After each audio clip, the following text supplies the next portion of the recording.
You know, we are days away from this federal election, and Windsor could be considered a bellwether for the NDP and for those who are caught in the middle of this trade war with the U.S.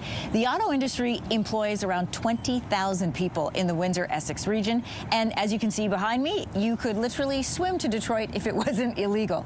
So to find out how this trade war is weighing on locals and potentially how it could influence the votes here, we're joined by Michelle Molesky from CTV News Windsor. Michelle, welcome. Great to have you on the show. Good morning. Thank you for having me. Listen, you are a very familiar face to this community, and you know it really well. You've been with CTV Windsor for 25 years now, and I'm curious about how much tariffs dominate conversation and how it's changed everyday life for people here in Windsor. I think it has dominated the conversation, and people are talking about it everywhere. They're not just talking about it inside Windsor Assembly.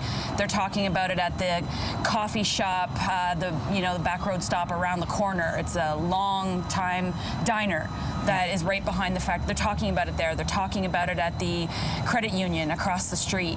They're talking about it in the restaurants, at the malls. You said your kids are talking about it. Exactly. We're having a conversation around the table, and my son said, my one friend's two parents, when are they going to go back to work, Mom? Do you know? There are multiple families in this community where both of them either work in Windsor Assembly or both of them work in the auto industry. So all of this is very, very nerve-wracking for this community to have all this uncertainty with tariffs. And how has it changed life, this trade war for the people in Windsor? Can you sort of describe for us just how closely knit these two communities are? Yeah, so you talk about I've been here for 25 years. I moved from the Ottawa Valley. Good morning, Mom and Dad. And when I moved here, it's a culture shock coming down here. They don't talk about weather in Celsius, they talk about it in Fahrenheit. To this day, I don't know how to speak American weather. I'll say, stop, give it to me in Canadian.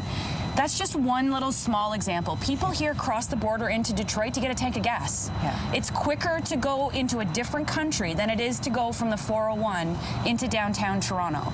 That changes how your community interacts with the other one. We're marketed as a two-nation destination. You go over for world-class sports, shopping, theater, all of those different things. And you said that kind of advertising and marketing has now stopped since this trade war. It's completely slowed down, completely. We don't advertise events happening in Detroit anymore on local TV. We're focusing in on local. And people used to, call in sick or go over to home opener for the Detroit Tigers. Yeah. So many people said, I'm not doing this year. I'm not going. I'm staying in Windsor. So it really has changed how we feel about Detroit, unfortunately. Well, let me ask you about the feelings then, because it's not just this trade war, it's the rhetoric that's coming from across the border. Donald Trump is calling Canadians cheaters, and just this week he posted this post again about fentanyl coming across the border and how Canadians are helping to kill hundreds of thousands of Americans.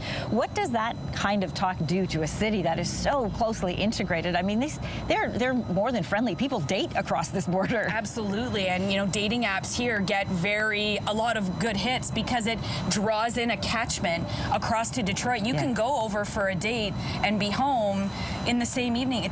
People drive around with their passports. That's how integrated we are. But all of this rhetoric about how we have been so bad to them and we stole their auto jobs, people in Windsor are going, hang on a second, we've been building autos here for a century. These are our jobs. This is what our community was built on. Yes, you've got a lot there, but you're really, sort of sipping our Kool-Aid and insulting us at the same time that we used to be such good friends, and now we're not. It doesn't make sense, and people are upset and they're insulted. Right. Well, they're going to be thinking about that when they go to the polls on Monday, and they're voting in this election. I want to tell everybody really quickly about this great story that you did, or the series that you did, called The Elevator Pitch, where you brought the local candidates to the elevator in your building. They had 1 minute to give you the pitch of what they want to do for the region. And those are important conversations because of what's happening here in the two main ridings. You've got Windsor West, Windsor-Tecumseh. Windsor West has a longtime NDP member there in Brian Massey, 23 years. Yeah, it's a long time. So the pollsters say that this is a really close race here, but analysts, what are they saying in this region? So I had a great chat yesterday with Lydia Milgen from the University of Windsor Political Science Department. She disagrees. She thinks the pollsters are looking at Windsor West as a reflection more broadly about what's happening to the NDP's declining support. coast to coast.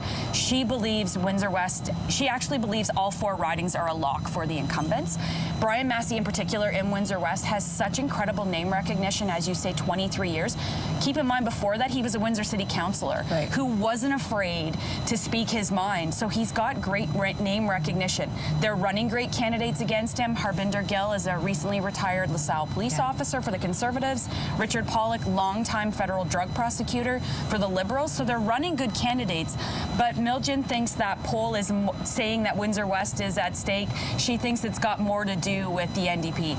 She even went so far yesterday as to tell me that if Brian Massey wins, the NDP is done in this country. He is that much of a namesake to that riding that he might potentially be the longest serving NDP come Tuesday morning. Definitely a riding to watch as we are watching our coverage on Monday night. Michelle Molesky, I'm so thrilled that you joined us here this morning. Thank you so much. Thank you for having me.